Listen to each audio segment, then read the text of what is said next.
ವಿದ್ವಾಂಸರು ಹೇಳಿದರು, ಆಚಾರ್ಯರು ಹೇಳಿದರು, ವಿದ್ಯಾರ್ಥಿಗಳು ಕೇಳಿಕೊಂಡ್ರು. ಮತ್ತೆ ಹೊಳ್ಳಿ ಬರ್ರಿ ಅಂತ, ಹೊಳ್ಳಿ ಬರ್ರಿ ಅಂತ ಕೇಳಿದಾಗ ಅಂತೂ ಹೋಗಬೇಕು ಅಂತ ಇದ್ದಾರಲ್ಲ ಅಂತ ನಮಗೆ ದುಃಖ ಆಗ್ತಾ ಇದೆ.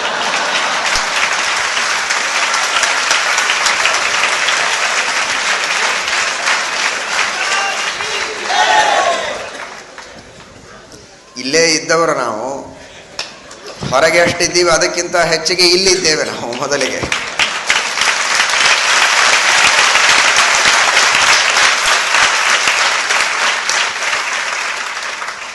73ನೇ ಇಸ್ವಿಯಿಂದ 94ನೇ ಇಸ್ವಿಯವರೆಗೆ ಇಲ್ಲೇ ಇದ್ದು, ಇಲ್ಲೇ ಬೆಳೆದು, ಹುಟ್ಟಿದ್ದು ಇಲ್ಲೇ, ಬೆಳೆದದ್ದು ಇಲ್ಲೇ. ರಾಮಶಬ್ದದಿಂದ ಅ ಈ ಅಕ್ಷರವನ್ನು ಆರಂಭ ಮಾಡಿಕೊಂಡು ಸುಧಾ ಗ್ರಂಥದವರೆಗೆ ಅಧ್ಯಯನ ಮಾಡಿದ್ದು ಇದೇ ಆಚಾರ್ಯರ ಹತ್ತಿರ.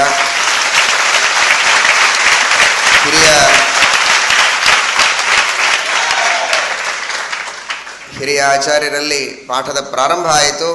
ಕಳೆದ ಬಾರಿ ಹೇಳಿದ್ದೆ ಹಾಗೆ ಮುಂದೆ ಎಲ್ಲ ಪಾಠಗಳನ್ನು ಸುಧಾ ಗ್ರಂಥದವರೆಗೆ ಸಂಪೂರ್ಣವಾದ ಎಲ್ಲ ತರ್ಕ, ವ್ಯಾಕರಣ, ವೇದಾಂತ, ಮೀಮಾಂಸಾ ಎಲ್ಲ ಗ್ರಂಥಗಳನ್ನು ಅಧ್ಯಯನ ಮಾಡಿ ಯಾವ ರೀತಿಯಾಗಿ ಪಾಠ ಪ್ರವಚನ ಮಾಡಬೇಕು.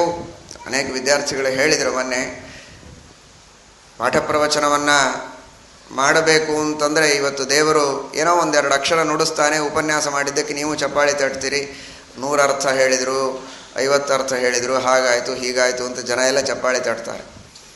ಆದರೆ ಅದಕ್ಕೆ ನಮ್ಮ ವಿದ್ಯಾಧೀಶಾಚಾರ್ಯರು ರೂವಾರಿ ಅಂತ ಅವರಿಗೆ ಒಳ್ಳೆಯ ಶಬ್ದ ಹೇಳಿದ್ದಾರೆ. ಅದರ ಅರ್ಥವನ್ನು ವಿವರಣೆ ಮಾಡಿದರು. ಕಲ್ಲಿದ್ದದ್ದನ್ನು ಮೂರ್ತಿ ಮಾಡುವವರು ರೂವಾರಿ ಅಂತ. ಹಾಗೆ ಏನೂ ಬರದೆ ಕಲ್ಲಿನ ಹಾಗೆ ಇದ್ದಂಥವರಿಗೆ ಒಂದೆರಡು ಅಕ್ಷರ ಕಲಿಸಿ ಇಷ್ಟು 4 ಮಾತಾಡ್ಲಿಕ್ಕೆ ಬರೋ ಹಾಗೆ ಮಾಡಿದವರೇ ಅವರು. ಹೀಗಾಗಿ ಅಧ್ಯಯನವನ್ನು ಮಾಡಿದ್ದು ಇಲ್ಲೇ ನಮ್ಮ ಪೂರ್ವಾಶ್ರಮದ ಅಜ್ಜಿಯಾಗಬೇಕು, ಆಚಾರ್ಯರ ತಾಯಿ. ನಮ್ಮ ತಾಯಿಗಿಂತಲೂ ಹೆಚ್ಚು ಅವರ ಹತ್ತಿರನೇ ನಾವು ಉಂಡದ್ದು, ತಿಂದದ್ದು, ಬೆಳೆದದ್ದು ಎಲ್ಲವೂ ಅವರ ಹತ್ತಿರನೇ. ಜಗಳ ಆಡಿದ್ದು ಅವರ ಹತ್ತಿರನೇ. ತಾಯಿಯ ಜೊತೆಗೆ ಹೆಚ್ಚು ಹುಟ್ಟಿದ್ದಷ್ಟೇ, ಆದರೆ ಬೆಳೆದದ್ದೆಲ್ಲ ಇಲ್ಲಿ. ಆಚಾರ್ಯರ ಮನೆಯವರಾಗಲಿ ಅಥವಾ ತಾಯಿ ಅಷ್ಟು ವಿಶೇಷವಾಗಿ ಅಂತಃಕರಣದಿಂದ ಉಣಿಸಿ ತಿಣಿಸಿ ಬೆಳೆಸಿದ್ದು ಇಲ್ಲಿ, ಅಧ್ಯಯನ ಮಾಡಿಸಿದ್ದು ಇಲ್ಲಿ.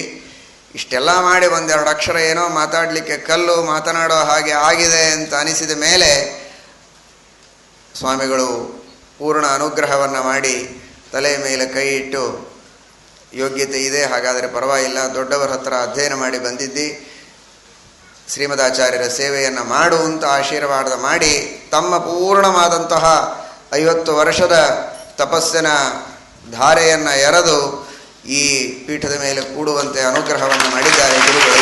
ನಾವು ಬಹಳ ಬುದ್ಧಿವಂತರು ಅನ್ನೋದಕ್ಕಾಗಿ ನಮ್ಮನ್ನು ಪೀಠದ ಮೇಲೆ ಕೂಡಿಸಿದ್ದಾರೆ ಅಂತ ನಾವೇನು ತಿಳ್ಕೊಂಡಿಲ್ಲ.